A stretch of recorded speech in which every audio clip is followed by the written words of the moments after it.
หรือว่าไปเขาห้องน้ำหาเด้อจักหน่อยหนูก็สงสารน้ำให้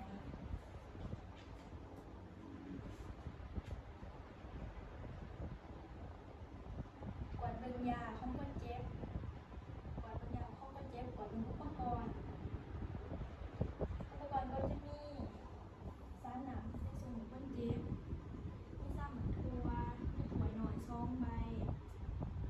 มีสกอตมีซัมลี่มีอันโอนมีไหมข้ามเค้นใส่สำหรับคนเจ็บที่เป็นเด็กน้อยมีศพมือมีสายส่งสารงานมีบอสมีแปรงเสริมมีผ้าถา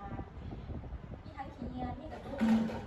ถึงเขาแหลมคมแต่ก็มีพยานกันเตือนมีมอนข้อแขน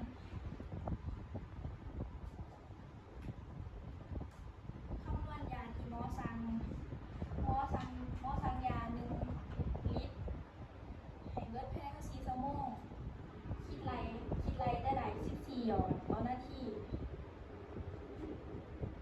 แล้วล้างมือหาขั้นตอน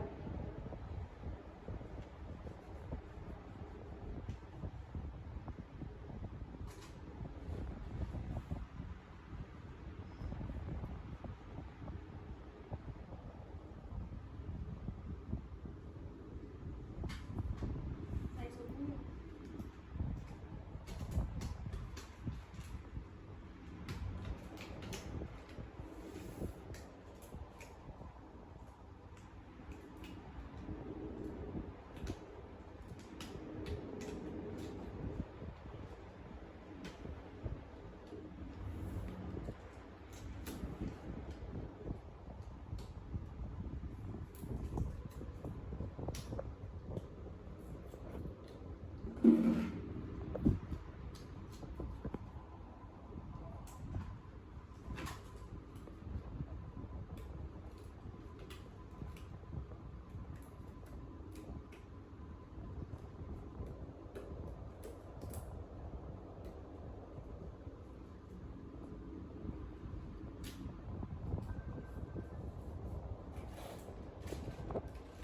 แก้สงสารค่ะ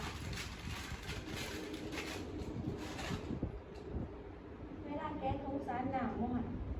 ระวังบ่ให้มือส่วนบริเวณเข็มของสายสารหนาว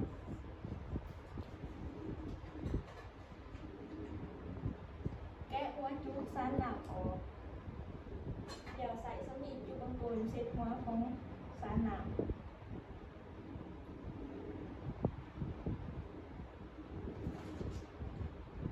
แกะกันเตะ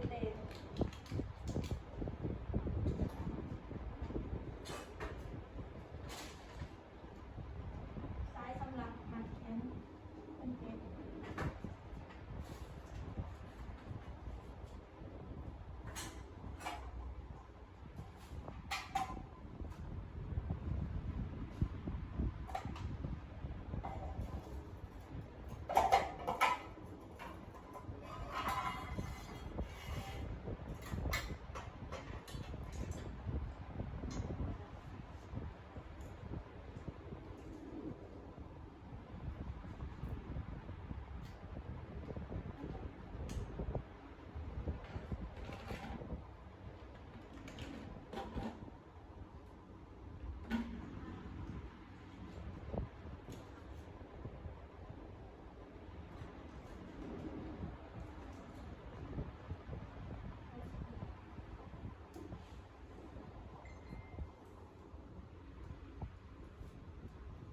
บีบสารหนาวให้หนาวอยู่ในกระป๋องหนาวใน1/3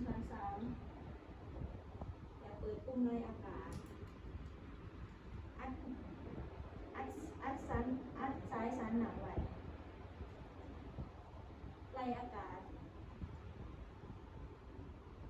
ออกจากสายสารหนาวแล้วอัดปุ่มไว้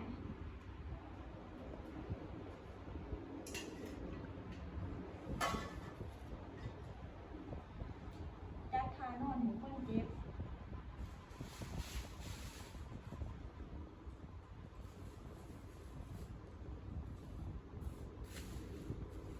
จัดสภาพแวดล้อมปิดพัดลมอัดขาตั้ง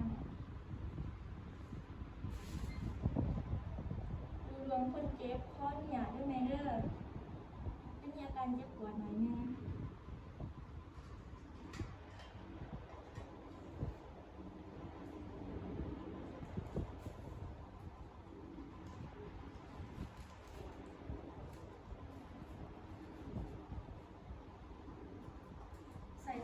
องกลเสร็จบริเวณที่ได้แท่งเข็มเขา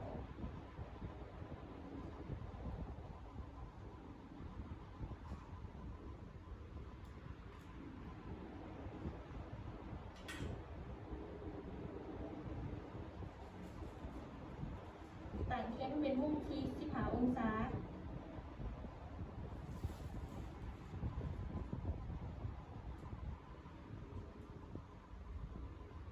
แท่งเข็มเขาเหลียวเนี่ยกับผิวหนัง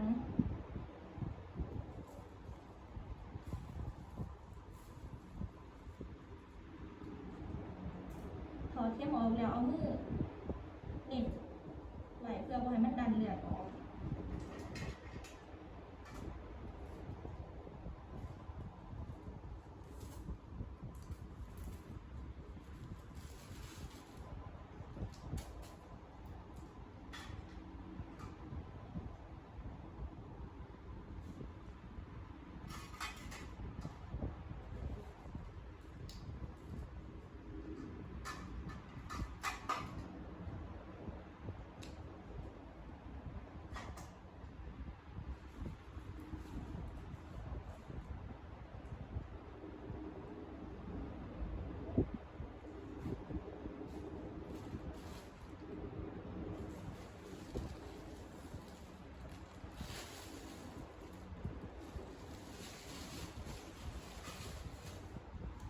อย่าได้แม่เด้อให้แม่นอนอยู่ในท่าที่สบายแต่อยากแนะนำให้แม่บ่ให้ย่อแขนสูงกว่าท้องสายน้ำไปให้แม่ติงบริเวณที่มีเข็มแทงอยู่นะคะติดตามคนเจ็บ15 นาทีเก็บเหรียญอุปกรณ์